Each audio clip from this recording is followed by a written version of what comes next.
next you know You're live. Assalamu alaikum wa rahmatullah. I'd like to thank everyone for attending tonight's program. We'd like to start tonight's program with the recitation of the Holy Quran. And for that, I would like to invite Brother Mohsin Adab to recite the Holy Quran. So please welcome him with a loud salawat. Allahumma salli ala Muhammad wa أعوذ بالله من الشيطان الرجيم بسم الله الرحمن الرحيم الرحمن علم القرآن خلق الإنسان علمه البيان الشمس والقمر بحسبان والنجم والشجر يسجدان والسماء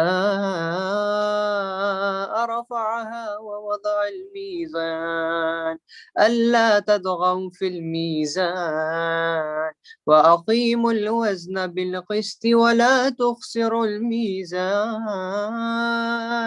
والأرض وضعها للأنام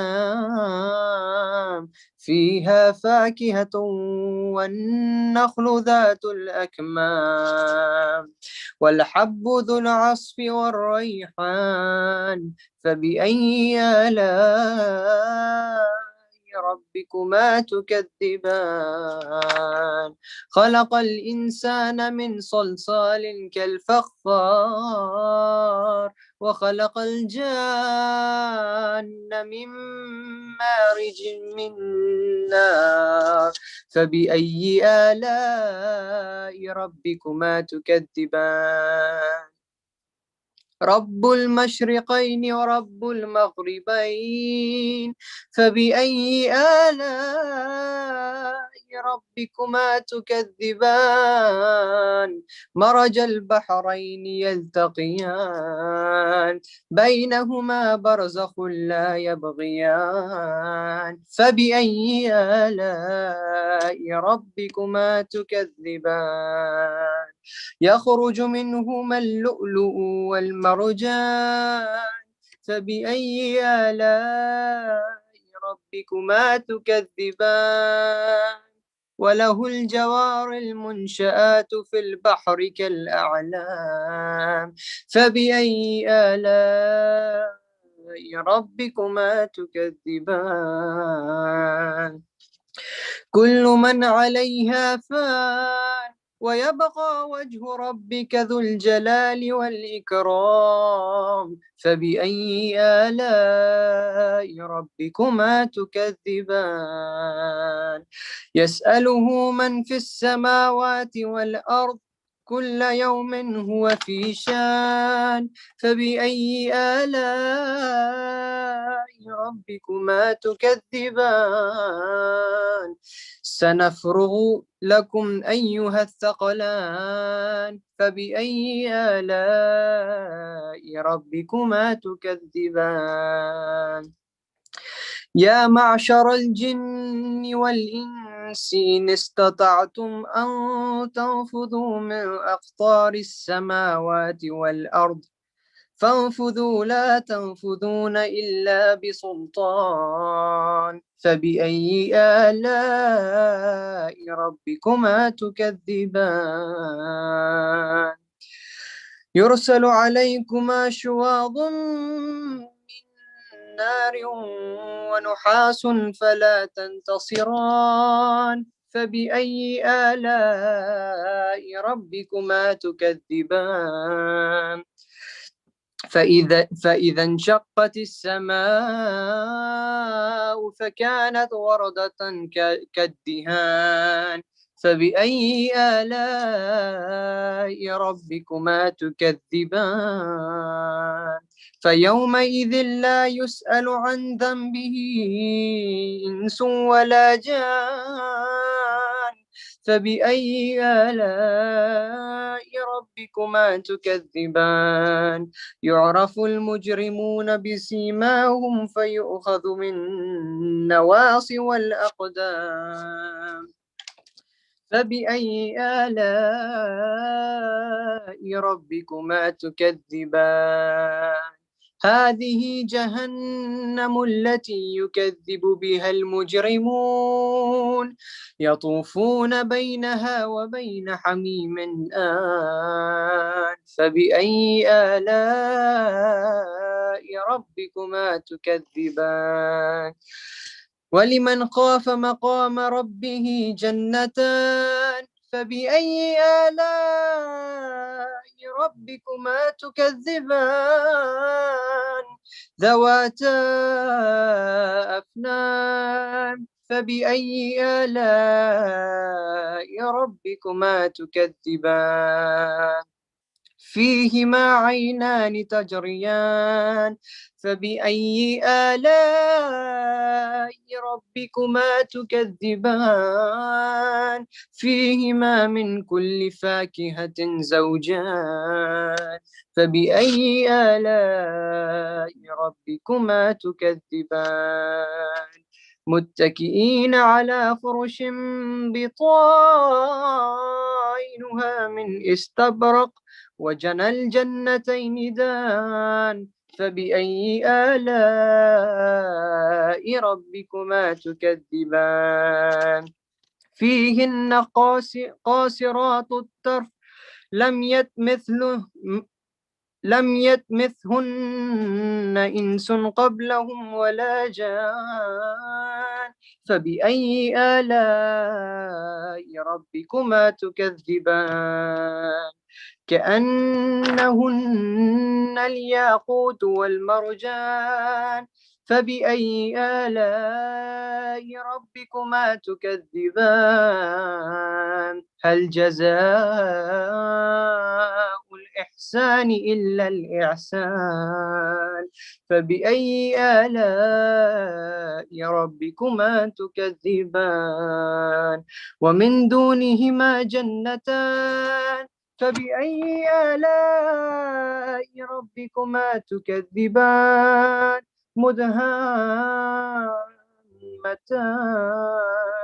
فبأي آلاء ربكما تكذبان فيهما عينان نضاختان فبأي آلاء ربكما تكذبان فيهما فاكهة ونخل ورمان فبأي آلاء ربكما تكذبان فيهن خيرات حسان فبأي آلاء ربكما تكذبان حور مقصورات في الخيام فبأي آلاء ربكما تكذبان لم يطمثهن إنس قبلهم ولا جان فبأي آلاء ربكما تكذبان متكئين على رفرف خضر وعبقري حسان فبأي آلاء ربكما تكذبان تبارك اسم ربك ذي الجلال والإكرام صدق الله العلي العظيم صلوات اللهم صل على محمد وآل Muhammad وعجل فرج. Thank you, Brother Mohsen Adab, for that beautiful recitation of the Holy Quran. May Allah reward you. To continue on with tonight's program, I'd like to welcome everyone to tonight's program. Tonight's program is the last session in the series of lectures on Adab Salat, the discipline of prayers, over the famous book of Imam Khomeini. And we are led by our esteemed scholar, Maulana Hayder Shirazi. Before I invite Maulana, though, I have some announcements. Momineen, tomorrow we will have the Najl Balagha program starting at 8:30 with Quran, and then we'll have Najl Balagha. So be sure to tune in online tomorrow for Najl Balagha with Sheikh Amin Astani. Then next week, starting on Wednesday to Friday, we will be having in-person programs. at Moment Center. The in-person programs on Wednesday will start at 6:30 p.m. And on Wednesday, we are going to be celebrating the birth anniversary or birth celebration of Imam Hussain alayhi salam. The program will start at 6:30 with check-in, and then 6:45 we'll start with Quran, then Manqabat Khani, then speech, and then we'll end with Maghribi Salat. On Thursday, we'll also have another in-person program for the Wiladat of Hazrat Abdul Fadl Abbas. The program will start again at 6:30 with check-in. Then at 6:45, we'll have the Quran recitation, followed by Manqabat Khani, speech, and ending with Salat al-Maghribain. And on Friday, we'll be celebrating the Wiladat of Imam Zain al-Abidin alayhi salam. The program will start at 6:30 p.m. with check-in. And 6:45, the program will start with Quran recitation. Then we'll have Manqabat Khani, then the speech, and then we'll end with Maghribain Salat. All these programs in person will be led by Maulana Muslim Chabila. He will be in person. So be sure to look out for the emails for more information on these programs. Also, Mu'mineen, after this program, like all of our other programs and series of these lectures, we'll be having a Q&A. So please be sure to ask your questions to Maulana on the YouTube link in the comment section below. You can ask any question you would like to Maulana. And if we have enough questions, we'll stick around for a little bit longer than we usually do. So we're looking to shoot for 10 to 15 minutes. And if longer, we'll do 20 to 25, depending on if we have questions. If not, then that is okay. Also, you could also text the questions to me at 214-600-6953 if you want to stay anonymous and do not want them to post them on the YouTube link. Without further ado, I would like to invite Maulana Hayder Shirazi for another beautiful recitation and lecture on the series of lectures of Adab Salat.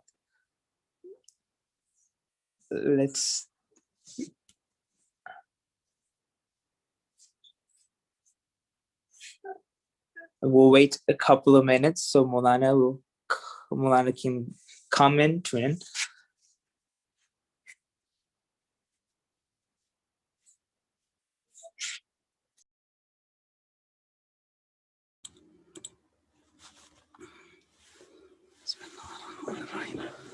Assalamu alaikum.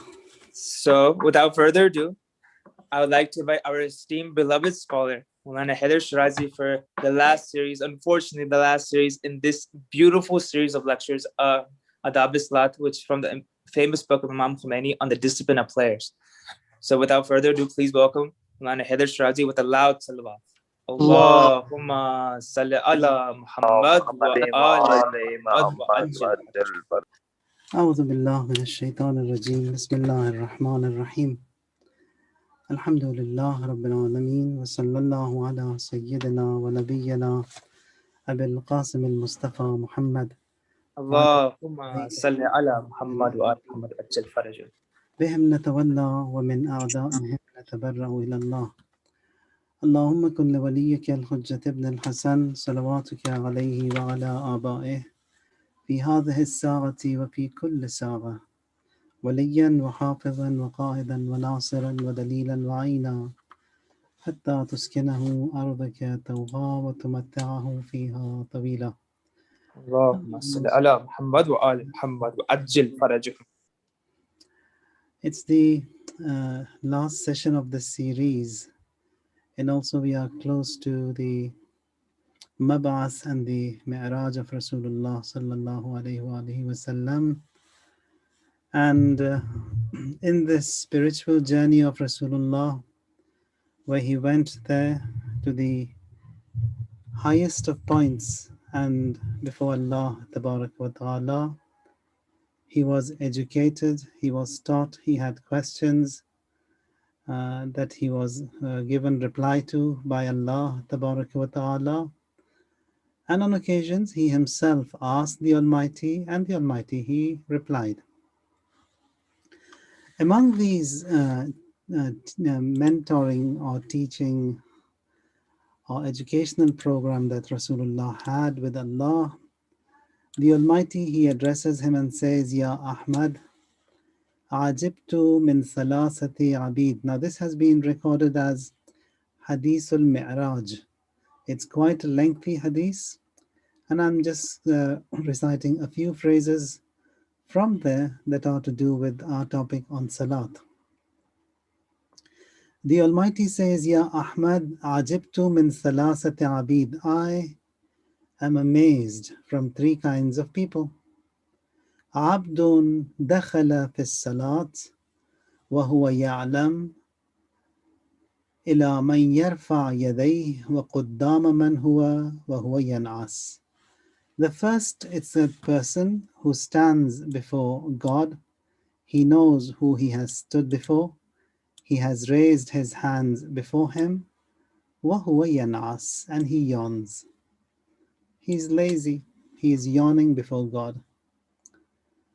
And then he says, وَعَجِبْتُ مِنْ عَبْدٍ لَهُ قُوتَ يَوْمٍ مِنَ الْحَشِيشِ أَوْ غَيْرِهِ وَهُوَ يَهْتَمُّ لِغَدٍ. And I wonder, someone who has food for the day, whatever that be, and he is striving and working to get more and more for the next day.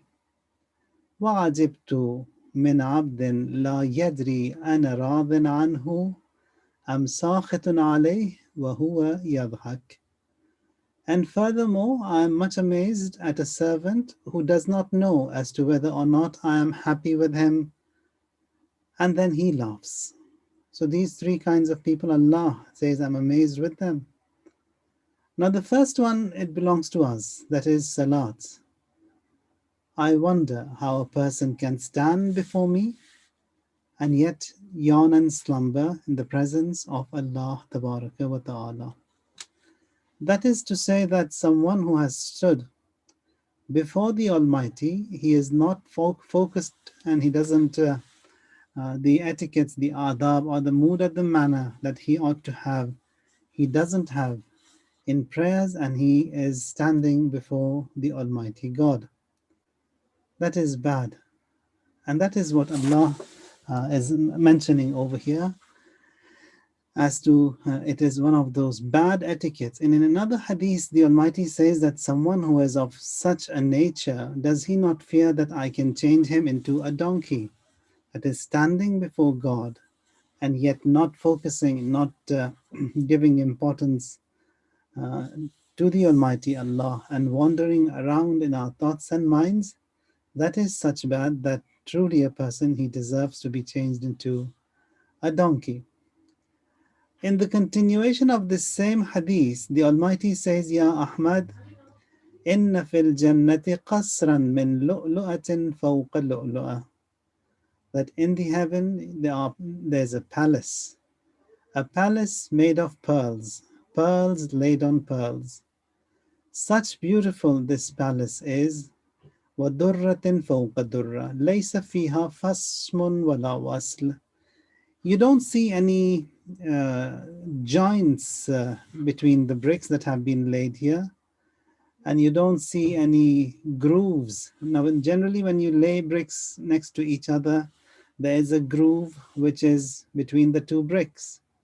Says this palace, it is such beautifully built with pearls that you won't even see that groove that is separating the two bricks from one another. It says that there are some people who dwell in there, they are the special ones. أنظر إليهم كل يوم 70 مرة. Says every day I look at them 70 times. I speak to them, and every time I speak to them and look at them, I increase in the estate or in the land that has been given to them in the heaven by 70 folds. That is, every time he looks at them, increases whatever has been bestowed upon them by 70. Says this group of people, do you want to know who lives in there? These people, when everyone else in the heaven will be enjoying the foods and drinks and the entertainments that is there, says this group of people, they will enjoy with remembering me. تَلَذَّذَ أُولَٰئِكَ بِالذِّكْرِ وَكَلَامِي وَحَدِيثِي. They would occupy themselves remembering me, in my remembrance, in my kalam, and talking to me. Then the Prophet, he says that, وَمَا عَلَامَةُ أُولَٰئِكَ, what are the signs of these people, O God? Says masjunun, they are imprisoned. Imprisoned doesn't mean that someone has put them behind bars. Says masjunun, they've locked their mouths. They haven't got much to say, much to talk. قَدْ سُجِنُوا أَلْسِنَتُهُم مِّن فُضُولِ الْكَلَامِ وَبُطُونُهُم مِّن فُضُولِ الطَّعَامِ. They have imprisoned themselves, their mouths from waste talk, and their bellies from waste food, from junk talk and junk food. So these are those special people. Now, someone who has controlled his thoughts and has occupied in himself in worship, in remembrance of Allah here in this dunya, that would be his desire, what he wants to have in the hereafter as well. So that remembrance of Allah Tabaraka wa Ta'ala can be observed here, and in the best form it is Salat. And there, those who will be, people will be occupied in the heavens with whatever they want, with all the blessings therein. But these people, they will be enjoying, that is by remembrance of Allah Tabaraka wa Ta'ala. For them, the ultimate joy would be they speak to God. So that is as a result of that training that we get here in this world, and the same thing remains with us. Now, among those things that we need to observe, it's samt. Samt in the books of hadith and ethics, it's to be quiet, not to talk too much. Only then when it is required you speak. Beyond that you don't. Now, in Surah Al-Jumu'ah, Allah Tabaraka wa Ta'ala, addressing Rasulullah, says, هو الذي بعث في الأميين رسولا منهم يتلو عليهم آياته ويزكيهم ويعلمهم الكتاب والحكمة. It is He, the Almighty Allah, who sent to that nation, to the Ummiyin, a messenger from among themselves, who recited for them the ayats, and yuzakihim, to purify them, وَيُعَلِّمُهُمُ الْكِتَابَ وَالْحِكْمَةِ, and to teach them the book and the wisdom and the ayat, teach them the book and the wisdom. Now, that what we learn from this ayah is that Allah, He sent the Prophet to educate people. So a mentor is required. Without a mentor, no one can get to any point. Rasulullah is taught and educated by Allah. Then the childhood of Rasulullah, there Amir al-Mu'mineen in Nahj al-Balagha says that the greatest of the angels of Allah, Allah had sent that angel, and he always escorted Rasulullah, and all the time monitoring and teaching the best of traits and adab and akhlaq to the apostle right from the day one. There Amir al-Mu'mineen says, like Allah taught the Prophet and then via that angel, just like that, Rasulullah, he raised me, he nurtured me, he taught me, he educated me. The same thing applies to the following and the followers of Amir al-Mu'mineen and Rasulullah, the nation at large. Without a mentor, they cannot get to any point. They need a tutor. They need someone to educate. All these places of worship, mosques and centers that are being built, it's for this reason. بَعَثَ فِي الْأُمِّيِّينَ رَسُولًا. That is for the same guidance that Rasulullah was providing to his nation then. In his absence, it's the same center who was performing the same duties that were performed then by Rasulullah. So a good mentor is required, parents, teachers, and then we have to see how much. Now, when we look into the performance report, a good mentor or a good teacher, he would never see that how much I have passed. He would always see that how much is remaining, how much left to go. Because if I look into what I have done in my past, that will make me fall into the traps of kibr and ujb. That is bad. That will increase the distance between me and God. So I have to see how much of a path is remaining, and I have to work on that path to get to that destination. So the problem in this day and age that we are living in, you've got the best of universities in your country, the best of universities over here that we have. There may be universities that are famous in the world, number one ranking, etc. So there is this ilm, knowledge is there. That what lacks is akhlaq, ethics. The best of the universities of the world, it means that they should be the best of people because the best of ilm is there. But then we see the worst of crimes and corruptions are created and caused in those entities, in those facilities. Why? Because ilm is there, akhlaq is not there. Ilm is there, God is not there. So just that ilm, just the knowledge would do no good.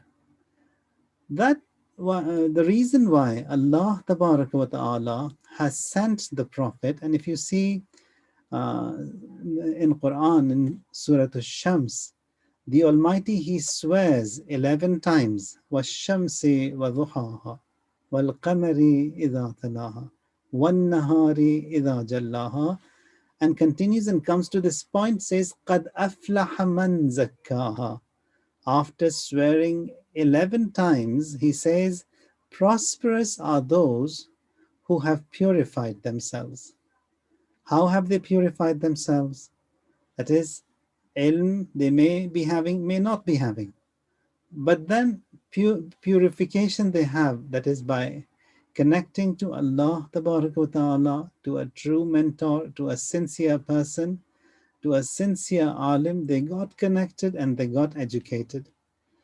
So that is possible. قَدْ أَفْلَحَ مَنْ زَكَّاهَا, by connecting to someone who is divine, someone who is sincere, you may get to where you want to get to. So without akhlaq, that is not possible. Now again, if you see, because it was mab'as of Rasulullah, and the first surah that was revealed also says that اقرأ باسم ربك الذي خلق. اقرأ, read, باسم ربك الذي خلق, in the name of your Lord who created you. So اقرأ, education is there, reading is there, ilm is there, with Rabbik, with your Lord. So in the universities that we have today, we have Iqra, we have ilm, but we don't have Rabb in it.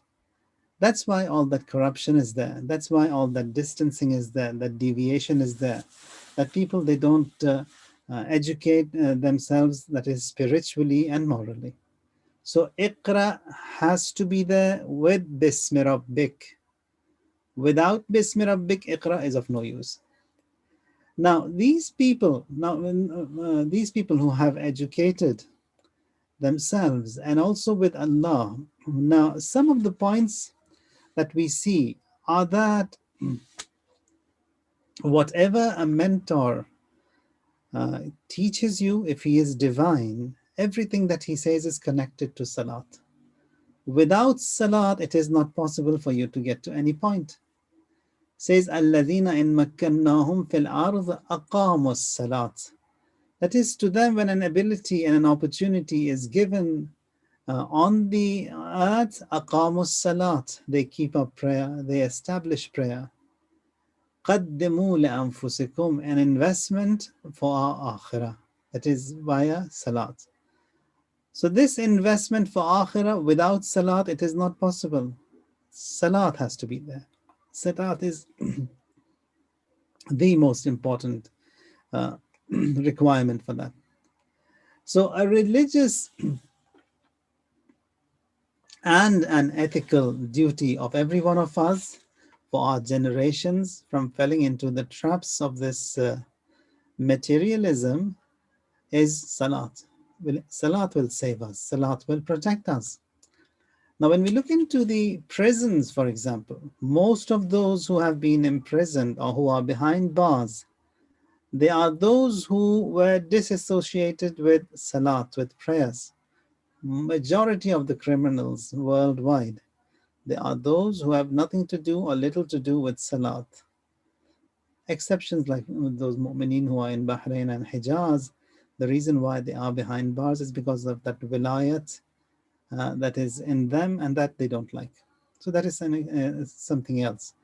But at large majority of the criminals are those who are distanced and disconnected with Allah Tabarak wa Ta'ala. And the best of connections is via Salat.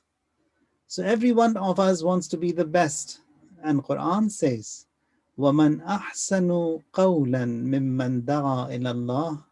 That is, the best of words is someone who summons and invites people to Allah and acts righteously, وَعَمِلَ صَالِحًا وَقَالَ إِنَّنِي مِنَ الْمُسْلِمِينَ. And he says that I am among the Muslims.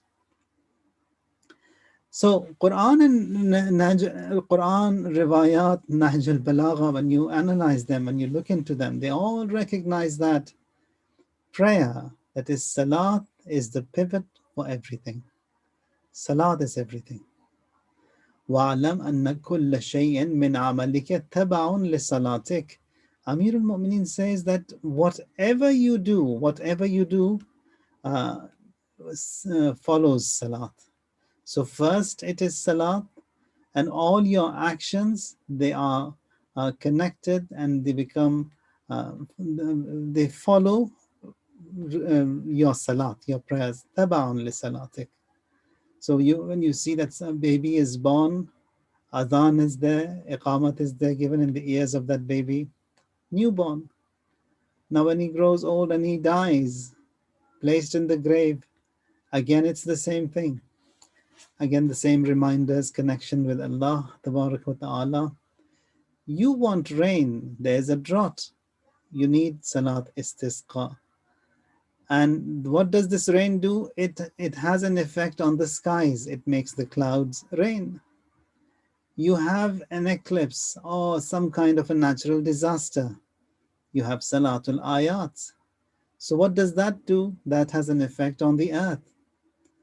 Shahadat of Amir al-Mu'mineen was in the mosque. Abu Abdullah al-Hussein in Karbala, 30 arrows were shot on him amidst his prayers on that day of Ashura. So Salat has been mentioned separately when khairat have been listed in Quran. For example, says وَأَوْحَيْنَا إِلَيْهِمْ فِعْلَ الْخَيْرَاتِ وَإِقَامَ الصَّلَاةِ, that to them we revealed unto them إِلَيْهِمْ فِعْلَ الْخَيْرَاتِ, to do good, وَإِقَامَ الصَّلَاةِ, and also to establish prayers. So doing good has been instructed to them, and also establishing prayers has been instructed to them. Both of them have been mentioned and have been instructed for both of them. Now, Rasulullah, his seerah, his attitude is that when people, they used to come and they used to inquire about someone, about a background check, for example, the first thing they asked is that Kaifa salatuhu, how are his prayers? Now, if someone comes for your daughter, or you go to someone for your son to get them married, in this day and age, we look for everything else, how much of a qualification he has, how much of a bank balance he has, how much of a property and what car and everything else we look at. When the criteria that Rasulullah has mentioned says, look for two things, only two things. First, Iman, and second, his akhlaq. If you find that his Iman is good, go for him. See if his akhlaq is good, go for him. You don't need anything else. If you were given with anything more than that, that's a bonus that you would get to. But the two essential requirements are just his Iman and then his akhlaq. Now, in the ziyarat that we recite, and for Abu Abdullah says, Ashhadu annaka qad aqamta as-salat. That's the first thing, that when we come to this ziyarat of Abu Abdullah, the first of qualities that are being mentioned, that I bear witness that you established prayer, you kept up prayer. Qad aqamta as-salat. Now, after us, when we die, will people say that, yeah, he worked for Salat or not? So working for Salat, being with Salat, bonded with a masjid, with an Islamic center, with an alim, all these are positive qualities that we have. And one of the reasons, there are a few reasons that our prayers, the quality of that, it's not as it should be. And Imam Sajjad alayhi salam in this dua, Abu Hamza, he lists the reason why people, they don't enjoy prayers. Now he is talking about himself. He says that Allahumma inni kullama qultu qad tahayyatu wa ta'abba'tu wa qumtu lis-salat bayna yadayk wa najaytuka alqayta alayya nu'asan idh ana sallayt. Imam says that God, whenever I intend to come to you, and then I stood to offer prayers and to whisper to you, you casted a yawn unto me, and I started yawning when I've come to your prayers to say my prayers. And then he says, وَسَلَبْتَنِي مُنَاجَاتِكَ إِذَا أَنَا نَاجَيْتُكَ, and says you seized away that whispering tawfiq and opportunity that I had when I've come before you, I've stood before you. I can't supplicate to you, I can't whisper to you, I can't talk to you. Why is that? Imam, he lists a few reasons in this dua that as to why this has happened. It says, first of all, لَعَلَّكَ عَنْ بَابِكَ تَرَدْتَنِي وَعَنْ خِدْمَتِكَ نَحَيْتَنِي. God, maybe you have expelled me, you have ousted me from your door. You don't want me to be at your service. So the reason why we don't enjoy prayers, one of the reasons may be this.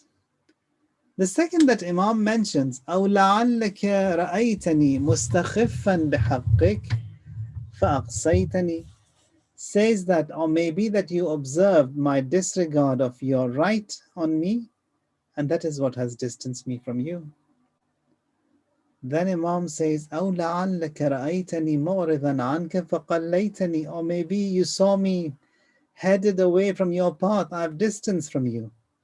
You withdrew your support from me. Then Imam says, maybe the reason why I don't enjoy prayers and this joy of worship I don't have. أَوْ لَعَلَّكَ وَجَدْتَنِي فِي مَقَامِ الْكَاذِبِينَ فَرَفَضْتَنِي, or they may be that you found me that I am among those or in the position of the liars, so you've rejected me. أَوْ لَعَلَّكَ رأيتني غير شاكر لنعمائك فحرمتني, or maybe you saw me that I am not grateful to your rewards, I'm ungrateful to you. You've deprived me, I can't pray, I can't offer my prayers as I ought to, I don't enjoy them. أو لعلك فقدتني من مجالس العلماء فخذلتني, or maybe you observed me in my absence from the gatherings and meetings and assemblies of the ulama. I don't go with them. I'm away from them. I'm disconnected from the ulama. That may be the reason that I don't enjoy prayers. So a mentor is required. An alim is required. A good gathering is required. A masjid is required. A mosque is required if we want our prayers, our worship to be improved. Without that, we will find ourselves into just a limbo. أو لعلك رأيتني في الغافلين فمن رحمتك آيستني, or maybe you found me to be one of the upheeding, so you despaired me from your mercy. Among those who are ghafil, among those who are unaware. أو لعلك رأيتني آلف مجالس البطالين فبيني وبينهم خليتني, or you saw me that I am with those people who are just who have that ways, who strive for waste, or I'm with them. As you don't like that, that's why you distance me, and as a result I don't enjoy my prayers. أو لعلك لم تحب أن تسمع دعائي فبعدتني, God, maybe that you don't want to listen to me. You don't want to hear me. You don't like to listen to me. You've distanced me from you. أو لعلك بجرمي وجريرتي كافيتني. Or maybe all the wrong that I have done, the crimes and the sins that I have done, for that reason you have equated me, you have distanced me. أو لعلك بقلة حيائي منك جازيتني. Or that you've punished me for the lack of shyness and haya that I have towards you. For that reason, you don't want me to be there. I don't enjoy my prayers. So 11, 12 different reasons Imam Sajjad alayhi salam has mentioned here in this beautiful dua, that the reason why we don't enjoy prayers is one of these reasons. So we have to work on that. And the punch point of all of these du'as these statements in this du'a that was mentioned here, and the ayah that was quoted from Surah Al-Jumu'ah, هُوَ الَّذِي بَعَثَ فِي الْأُمِّيِّينَ رَسُولًا مِنْهُمْ, that we need a mentor, we need an alim, we need a guide. Now this also has to be sincere, qualified, educated, muttaqi, who can help us, who can hold our hand and who can guide us through in this field of morality, spirituality, ma'naviyat, and bond us with Allah Tabaraka wa Ta'ala. Constant and regular reminders are required. Rasulullah, he used to remind a lot. فَذَكِّرْ إِن نَفَعَتِ الذِّكْرَى. That is, keep on reminding. Remind them, as these reminders, they are beneficial. فَإِنَّ الذِّكْرَى تَنْفَعُ الْمُؤْمِنِينَ. These reminders, they are beneficial for the mu'mineen. So that is important, that we have to remind others, centers, when they send out these messages and emails and inform you of a program. It is again the same seerah of Rasulullah. He used to go and invite people from their homes to come to the places of worship, to join a congregation. So all these are those same etiquettes, but in a different medium and form that we are performing in this day and age. So the task assigned to him is tabligh, and that what is assigned unto us is that we also get connected to that muballigh, to Rasulullah, to the centers, to the mosque, and that way we can improve. Hadith says that someone who is disconnected from a mosque for 3 weeks, he will fall in the traps of nifaq and hypocrisy. So one of the reasons why children, the youth who are connected to the mosque, they are much safer than those who are not connected to the mosque. Because here, every now and then, even if there is a wrong, even if there was a flaw, that could get corrected, that when we are connected to a place of worship. Those who are disconnected from an alim, disconnected from a center, disconnected from a mosque, gradually they get disconnected from God the Almighty as well. So all these different phrases that were mentioned in this dua, the reason why we don't enjoy prayers, it is for this reason. Now, what is the use if we give the best education to children, but there is no salat in it? Salat is the most important. We have to work on it. That salat, children, if they do their salat, they offer their prayers, education also will be given to them. They will get to it. Many families, they give much more importance to everything else. Salat and madrasa and Islamic education, that becomes secondary.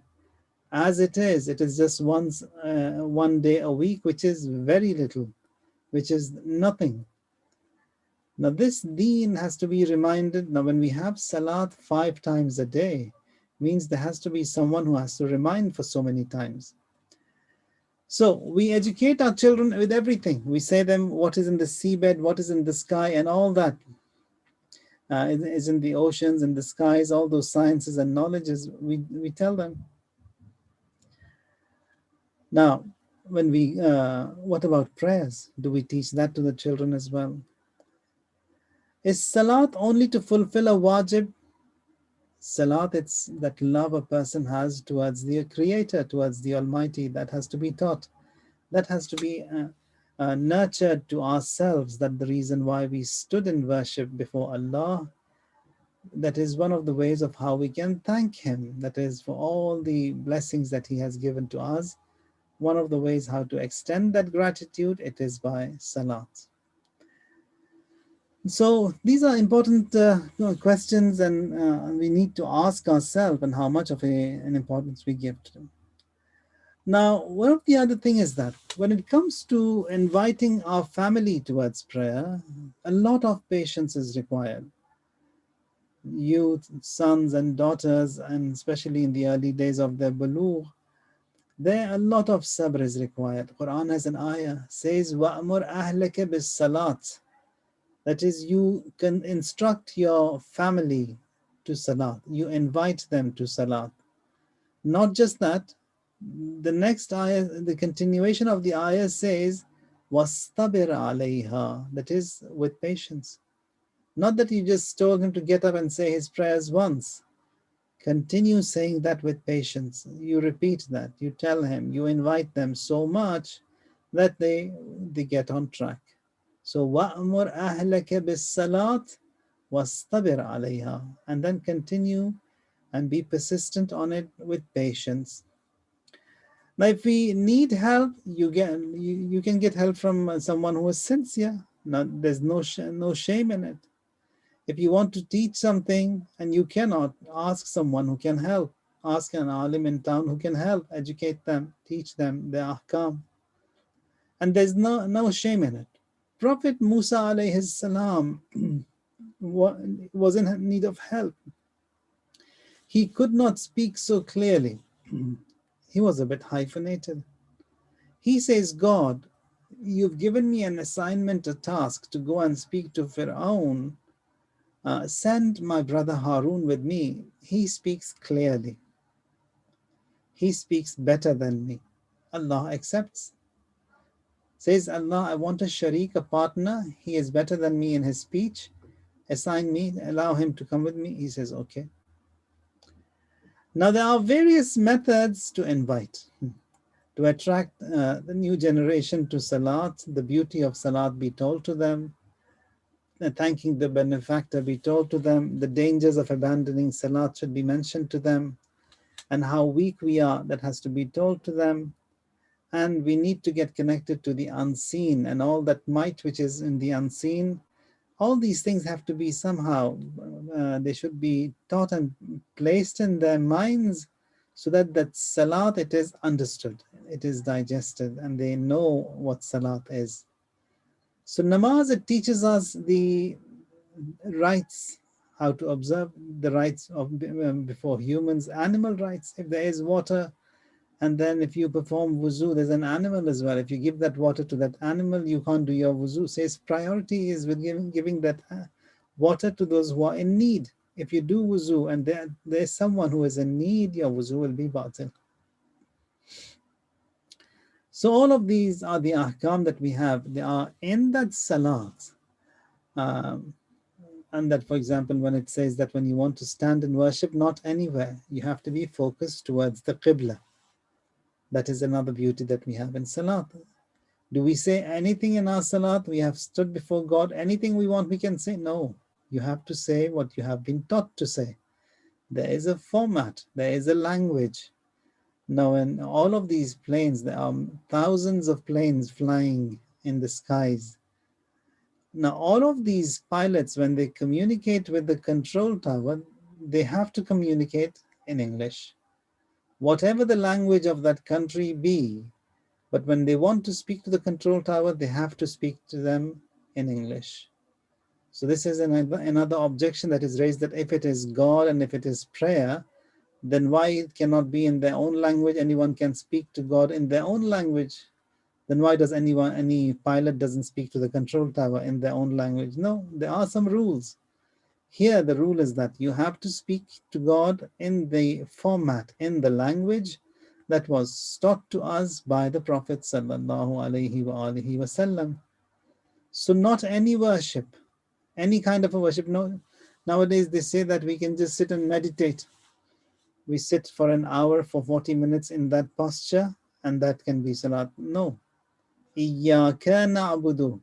The format has to be observed exactly the same way as the Prophet has taught us, not meditation. Iyyaka nasta'in. We get help from the Almighty Allah. So this salat, it is a complete factory, human making factory. makes us, it revives us, and it keeps us away from every indecency. Inna salat tanha anil fahsha'i wal munkar. That salat, it puts away it stops you. It stops from indecency and from evil. Tanha anil fahsha'i wal munkar, forbids from indecency and munkar.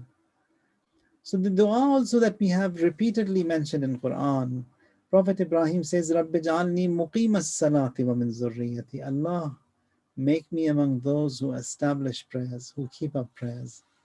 So that is the beauty of salat that we have throughout Quran and in the seerah of Ma'asumeen, and that has been the job description and the assignments of the prophets. In Surah Maryam, there the Almighty says that one of the reasons why generations they are lost, why people they are deviated, why they have been put away from that right track, says فَخَلَفَ مِنْ بَعْدِهِمْ خَلْفٌ. That is, after them an evil generation came into existence. أَضَاعُوا الصَّلَاةِ. Why are they evil? Says because they lost prayers, neglected prayers. وَاتَّبَعُوا الشَّهَوَاتِ. And they followed their desires, their temptations, their shahawat. So as a result of that losing and neglecting prayers and following their lust and desires and shahawat, فَسَوْفَ يَلْقَوْنَ غَيًّا. Says as a result of that, they will encounter this ghay and this perversity. Now, salat is that important that Imam al-Sadiq alayhi salam, he says that mu'mineen, now you see in your city there will be an X number of mu'mineen who pray, an X number of people, they don't pray. Someone called me and they said, we are having all these problems in our house. Can you come and check what's wrong? And we pay for your ticket and whatever the costs be. The first thing I asked them after listening to the entire story, I said, how are your prayers? Do you offer your prayers dot on time? She said to me, no, we don't pray. So when you don't pray, you expect all these mishaps and balas. You expect all these misfortunes to fall on you. Hadith says that Inna Allah la yadfa'u biman yusalli min shi'atina amman la yusalli min shi'atina. That Allah, He puts away the balas, the mishaps, the problems from those who do not pray as a result of the prayers of those who pray. And in the prayers of the mu'mineen who are offering their prayers, by them and their prayers, those who don't, they are safe. So that's that important. Now, even when we look into the rains and the cloud and how Allah sends the barakat from the skies, says Allah has instructed the clouds to go and pour on such and such a land. Says at times you do see clouds are there, water is there, and we need water here. But then the instructions given to the clouds are that go and rain, pour down in one of the oceans. Don't drop that water in that land. Why? Because of the sins they have done, because of the wrongdoings. We don't want that to get to them. Rain is barakat, and salat is important. As a result of the salat of a few, those who do not say their prayers, they are safe. In the other wasiyat that we have from Imam al-Sadiq alayhi salam to his companion, Imam says that Allah accepts the prayers from someone who is humbled before the existence of Allah Tabaraka wa Ta'ala, and someone who has stood before God in worship and he remembers me, and all that remembrance is only and only for me and then he feeds my creation, he clothes them, he has mercy on those who are afflicted, and he shelters those who are lonely. Allah says this person, that so much of importance he has given to prayers and everything else that I've asked him, Allah makes him illuminate like the shining of the sun. He says that I shall make him the light in darkness, and I will protect him from my I will protect him with my honor, and then I will say to my angels, and he will call upon me. When this person calls upon Allah, Allah says labbaik to him.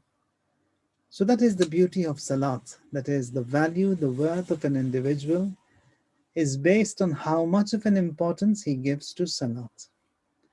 Now, because it is the last session of this series, and one of the important salats and prayers that we need to give importance to, it's Salatul Layl. Now, working on all of these wajib prayers, now to make these wajib prayers strong, and so that we don't miss out on these wajib prayers, Hadith says that you give importance to mustahab prayers, to nawafil.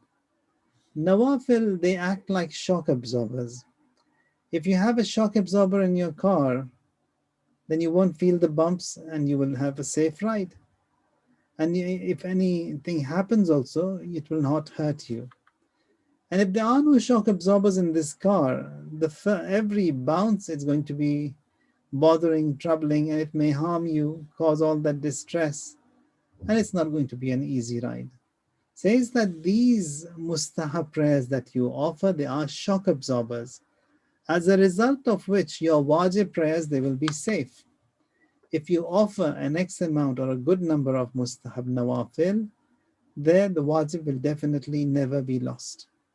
And if we just stick to only wajib prayers and no nawafil whatsoever, so that wajib also may be lost. For that not to happen, we have to give importance to these nawafil. And among the nawafil, it's the night prayers. Night prayers, if anyone wants to get to any rank of in ma'nawiyat, in spirituality, the best way to get to it is by Salatul Layl. In that wasiyat that Rasulullah has to Amirul Mu'mineen, says alayka bisalatil layl, bisalatil layl, bisalatil layl. Ali, upon you be the night prayers, the night prayers, the night prayers. Marhum Qazi Tabatabai, the mentor and the ustad of Ayatullah al-Uzma, Bahjat, Allama Tabatabai, and all these band A great mystics of our time, he says that even if you don't feel like offering the night prayers, but get up and sit up at that time in the morning before your Fajr. Sit up and also have a cup of tea. Don't feel like offering prayers, doesn't matter. But don't miss out from those special favors and barakat of that time. That time is beautiful. It has its impact. It has its effect.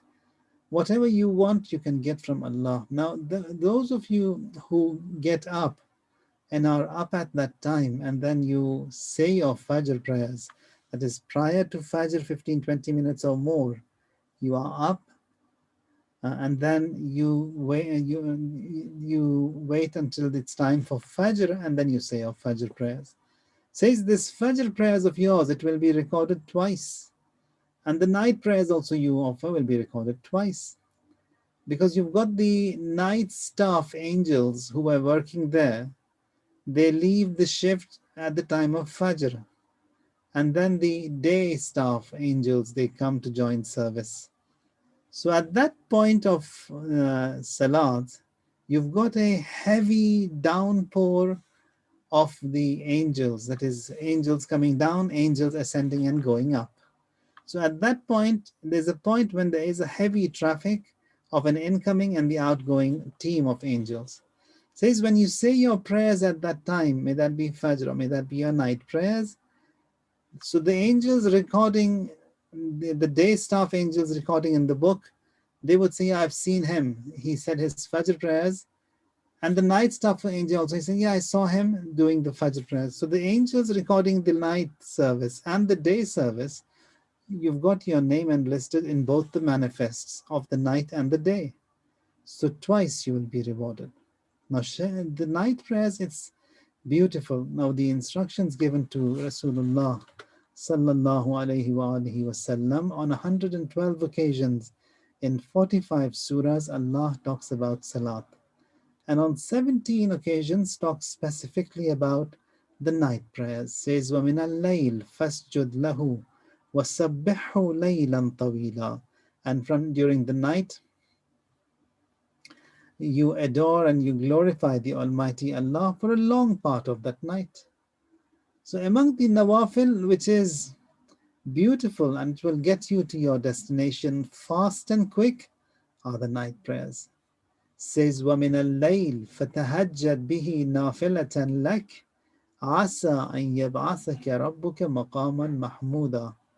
And keep vigil for part of the night as a desired devotion for you. It may be that your Lord, He will raise you to a maqaman mahmuda, to a praiseworthy station. Imam Sadiq alayhi salam was inquired, what is this maqam mahmud that Allah has mentioned in this surah? Imam says, he is shafa'ah, that you will be given the rank of shafa'at for the night prayers that you have offered.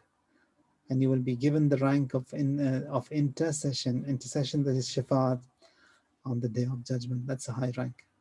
Allah talks loud in Quran for those who offer prayers, especially these night prayers.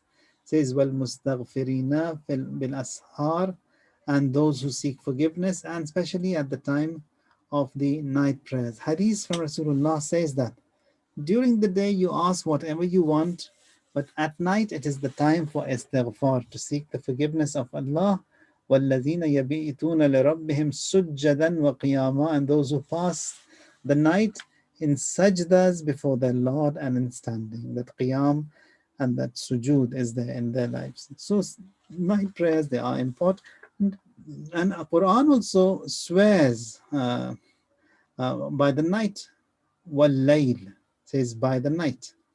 And when Rasulullah sallallahu alayhi wa sallam comes home and he was wrapped up in that cloak, Allah says, Ya ayyuhal muzzammil, oh wrapped up, qum al-layla illa qalila, you rise at night a little, nisfahu aw inqus minhu qalila, half of it or part of it, aw zid alayh, a little bit more than that, warattil al-Qur'ana tartila, recite Qur'an at that time of night. Inna sanulqi alayka qawlan saqila. Allah says that surely we will notify you of a weighty word. Now this is to Rasulullah, that Allah says keep up at night. Now for Rasulullah, Salatul Layl was wajib. For everyone apart from him, it is not wajib, it is mustahab. Now this mustahab, those who do it, Allah will get them to that maqam mahmud, that rank of shafa'at and intercession. And also Allah gives them a lot because of this worship, which is not wajib on them, then yet they give importance to it and they are up and perform them.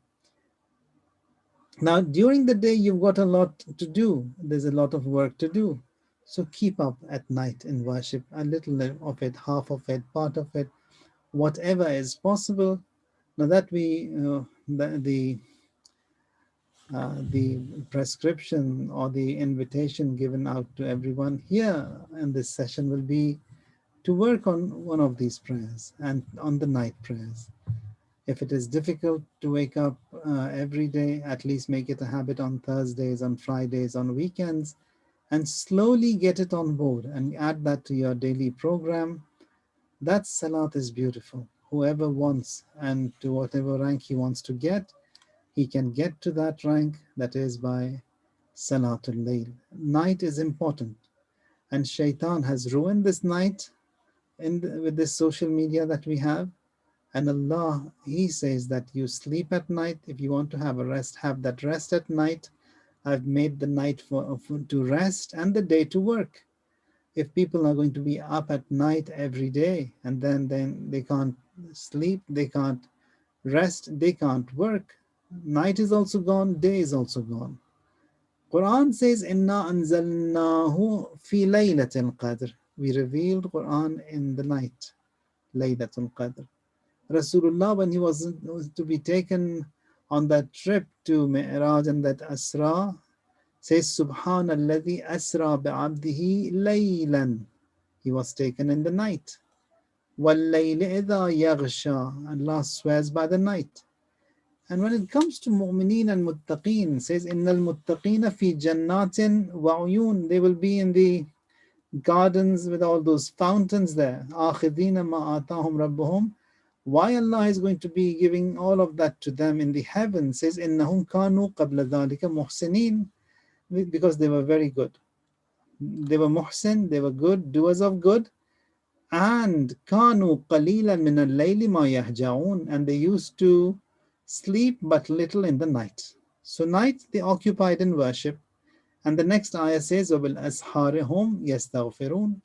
And in the night they used to get up and they used to seek forgiveness of Allah. Beautifully Allah has mentioned in this surah, in these few ayat, mu'mineen, who are they? Who will be blessed with the heavens, with all those barakat and all those bounties there, because they worship, because they were good, because they kept up at night in worship. وَبِالْأَسْحَارِ هُمْ يَسْتَغْفِرُونَ. And they sought the forgiveness of Allah at night. Now, one of the other things is that, now this is something which applies to every one of us, everyone, without any exception. Rizq of every individual is in the sky. Quran says, وَفِي السَّمَاءِ رِزْقُكُمْ وَمَا تُوعَدُونَ. Your rizq, your sustenance is in the skies. And that is what has been promised. Now, if it's in the skies, we need to download it. How do we download it? With prayers. And the best connection you would get, best signals you would get at the time pre-Fajr, before Fajr, that is the time of Sahar. The connection, the signals are very strong at that time. You can download whatever you want from the skies. وَفِي السَّمَاءِ رِزْقُكُمْ وَمَا تُوعَدُونَ. What has been promised for you, your rizq, your sustenance is in the skies. You can download it. Quran has beautiful ayat regarding this night prayers, this night service. Says, تَتَجَافَى جُنُوبُهُمْ عَنِ الْمَضَاجِعِ يَدْعُونَ رَبَّهُمْ خَوْفًا وَطَمَعًا وَمِمَّا رَزَقْنَاهُمْ يُنْفِقُونَ. They see that people who are at night, they draw their sides on the bed, and then they get up and they call upon their Lord, and with fear, with hope, and Allah also gives them a lot for that. So putting away that cozy bed, that comfortable bed, everyone wants to sleep and have a nice rest. Put everything aside for the sake of God. You get up and then you come to say a few rak'at of those night prayers. Amirul Mu'mineen Ali alayhi, the Prophet sallallahu alayhi wa sallam, he says, khayrukum man atab al-kalam. The best among you is someone who has a good speech. Speaks good. Means that his kalam is good. Doesn't have a bad mouth. Doesn't bash others. Doesn't swear at anyone. وَأَطْعَمَ الطَّعَامَ, feeds others. So his mouth is good, his tongue is good, his speech is good, he feeds others. وَصَلَّى بِاللَّيْلِ وَالنَّاسُ نِيَامٌ. And then he occupies in worship at night when everyone is asleep. So that's the best of men. خَيْرُكُمْ. That's the best of the people among you. So night is important. Night prayers are important. And what you want to get from this night, no one knows. No one knows. There are some things only and only Allah knows. Like, for example, for the fast of the month of Ramadan, Allah says, As-sawmu li. Fast is for me. Wa ana jaza'uh. The reward of that is also me. Or ana ajzi bih. Fast is for me. Reward also I will give. Likewise, for the night prayers, he says, فَلَا تَعْلَمُ نَفْسٌ مَا أُخْفِيَ لَهُمْ مِنْ قُرَّةِ أَعْيُنٍ جَزَاءً بِمَا كَانُوا يَعْمَلُونَ. No soul knows what is hidden for them.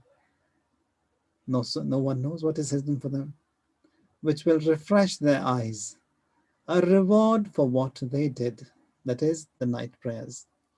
So if you want something from Allah, night prayers. أشرف أمتي حملة القرآن وأصحاب الليل. The best of my nation, they are those who are the bearers of Quran, who give importance to Quran, who recite Quran, who teach Quran, who are with Quran.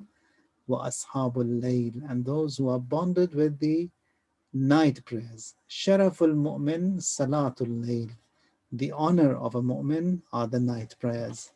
So give importance to the night prayers, and we ask Allah Tabarak wa Ta'ala to help us bond with salat.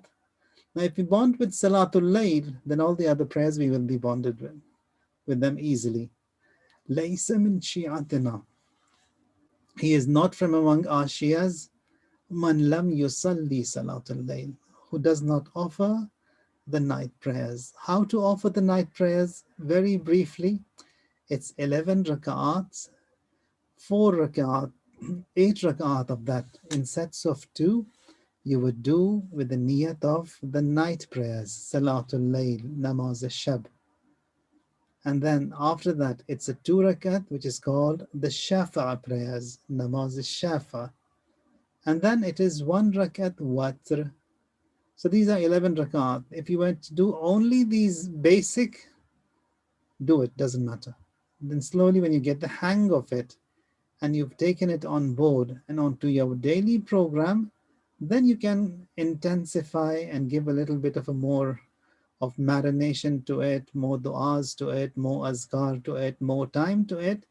When you start enjoying it and you get the love of this salatul layl, then all those attachments that we have, like istighfar and alaf and praying for mu'mineen and all that, that can be added on. So there are a lot of add-ons to this salat. So start with the basic, and inshallah work on those add-ons also later.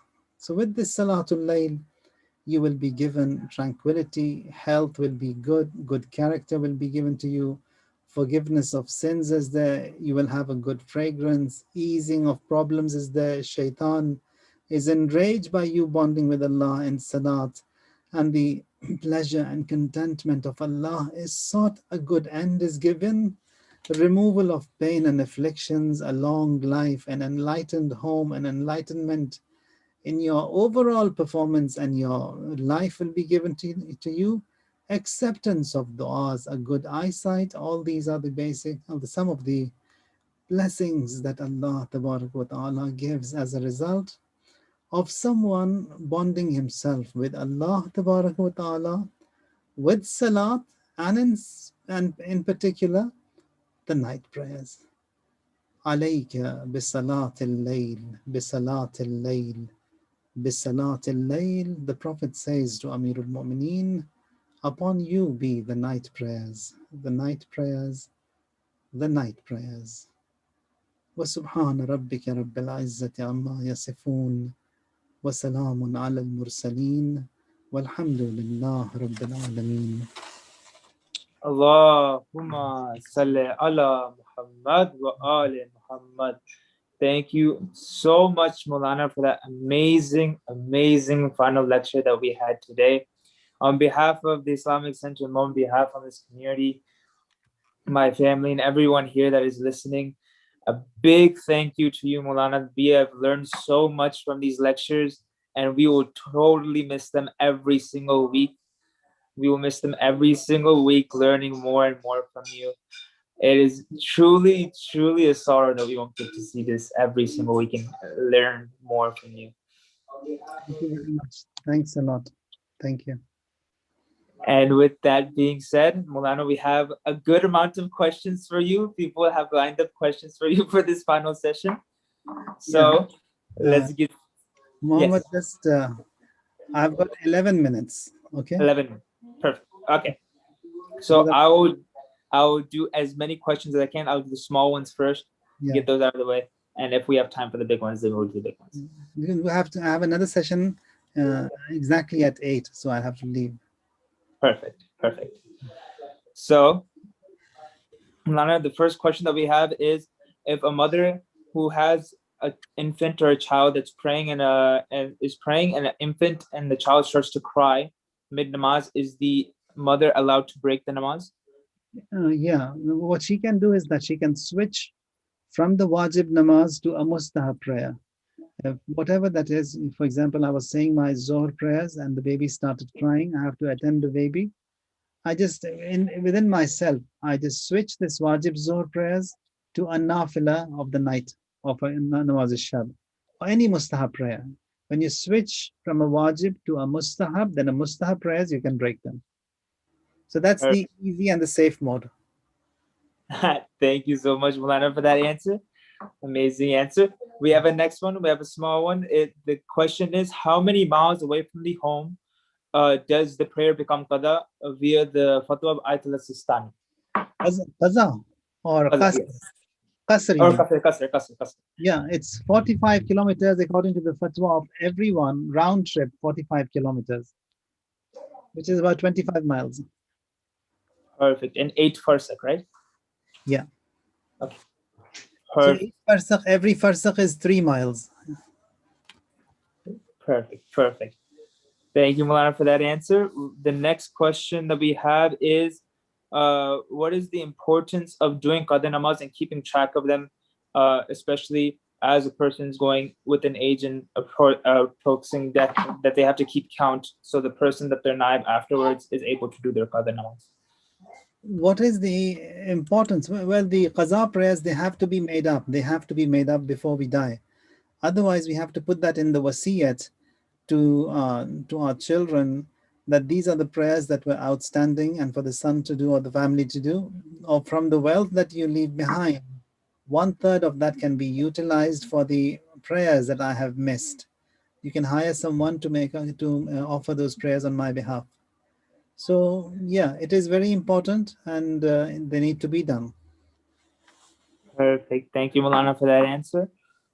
We have a add-on to that question. The add-on is, if the trip continues to extend, so they're traveling more after a certain number of days within the 10-day range, traveling more within a certain number of days, and it goes over the 10 days, are they still required to do qasr the whole trip, or is it for qasr namaz? Is it Yeah, the whole trip? if they arrived at their destination where they intend to stay there for less than 10 days, and then due to this COVID, you're not getting your tickets, return tickets. So because you had come there with an intention to stay for less than 10 days, your namaz is qasr. You were supposed to leave, but then you're not getting a return ticket. And you don't know when they will give you the ticket, when your seat will be booked. So you will continue with your qasr. If you know that you're going to stay here for another 10 days, then you can switch your niyat to your, and then it will be complete. If you do not know, until 30 days, your prayers will be qasr. And if you were to travel on the 31st day, then you'll have to say the prayers on that day full. So until 30 days, you've got that grace period to, if you don't know, if you are uncertain of what's going to happen, your namaz will be qasr. Perfect. Thank you, Maulana, for that answer. The next question that we have is, if your loved one that you live with eats regular grocery store meat and McDonald's, what is the requirement for the person that lives there, and requirements to eating halal meat? Rules of Amr bil Ma'ruf apply. If you can invite him, you have to invite him, you tell him, because after all, if it's najis, then it's najis, and you're living in the same place, and you don't want that najasat and contamination in that area. Rules of Amr bil Ma'ruf apply. You tell them, and you teach him. Perfect. And I have an add-on to that question, is if that person is your spouse or significant other, does that affect anything that happens with the offspring? Oh yes. If any one of the parents is consuming haram, it has a dread effect on the offspring. No doubt. Any one of them, either the father, because that baby that will be born, it's it's through both of them. So both of them have to refrain. Now with this excuse that the mother, because she's bearing the child, she eats halal, and the father can have fun and do whatever he wants, it doesn't work that way. The father also has an equal and important same rights and same duties to observe. In fact, the father has more to observe than the mother, because he's the provider. If he provides halal, everyone else will consume halal. If he's the provider of haram, then he gets the sin of all of them on his neck. Perfect. And does that apply to before the consummation or throughout the whole pregnancy and the offspring being born as well? In the process of tarbiyat, it applies from before the consummation takes place. Before that, so the father, the mother, they have to be chaste, they have to be clean, they have to be fed halal, and only then they come together and the baby also comes into existence. Then the baby has to be nourished, and after the baby is born again, that same halal has to be observed. Then when you see that of all of those that pattern has been observed, beautiful people they are given to the society, they come into existence. All these people who have performed miraculous tasks is as a result of the hard work of the parents, their teachers, their mentors, the society, and everything played a role in them. Perfect. Thank you, Maulana, for that beautiful answer. The next question that we have is when kids are young, they imitate their parents, and their parents doing their namaz, they imitate that. But once a kid grows older, how can a parent kind of push them or motivate them to do their namaz without telling them or like forcing them to? Yeah, it's all practice. It was mentioned in that ayah that وَأَمُرْ أَهْلَكَ بِالصَّلَاةِ وَاسْتَبِرْ عَلَيْهَا. You invite your family to salat and you continue inviting them. You have to patiently continue. Perfect. Just I woke him up, he did not wake up, now I don't want to say anything. No, you have to keep on continuing. If your dad, if your moms, they are waking you up every day, don't say that it's a free country and then we have to you don't need to wake us up. We have an alarm clock. No, your alarm clock, your waking up is on its own. But then if the parents also are coming and waking you up, then it's their duty that they are doing. Perfect. Thank you, Maulana. The next question that we have is, if a person is diabetic and they have to take medicine, is the fast that they have to do during Ramadan or during Ramadan, is it still valid if they have to take the medicine, or does it become voluntary, or what is the ruling? The ruling is, if a person cannot fast for health reasons, he does not fast. You can't impose a fast on you. If it's harmful to you, then you don't fast. If the doctor has said you cannot fast, you don't fast. So with that excuse that, yeah, if I take the medicine, I will be okay. No, it doesn't work that way. If you know that the doctor says fast is bad for you and you know that it's going to cause some kind of harm, then you don't fast. Okay, perfect, Maulana. Thank you so much for that answer. The next question that we have is, we'll have two more questions and then we'll let Maulana go before Maulana has to go to a program. So, or I'll ask one more question. Yeah, one more is good because otherwise they'll give me a ticket. Perfect. The last question is, what is the benefit of a person attending a majlis or a program at the center rather than listening online? Is there more benefit towards having the muhal of the masjid around someone while they're attending such programs? Well, it all depends on the intention of the person and then his health conditions, how much he can benefit. It all depends on the person. So many things, on the atmosphere. Sometimes you feel by creating an ambience yourself, you want to be on your own. But it doesn't mean that you should always be like that. Sometimes, once in a while, that's fine.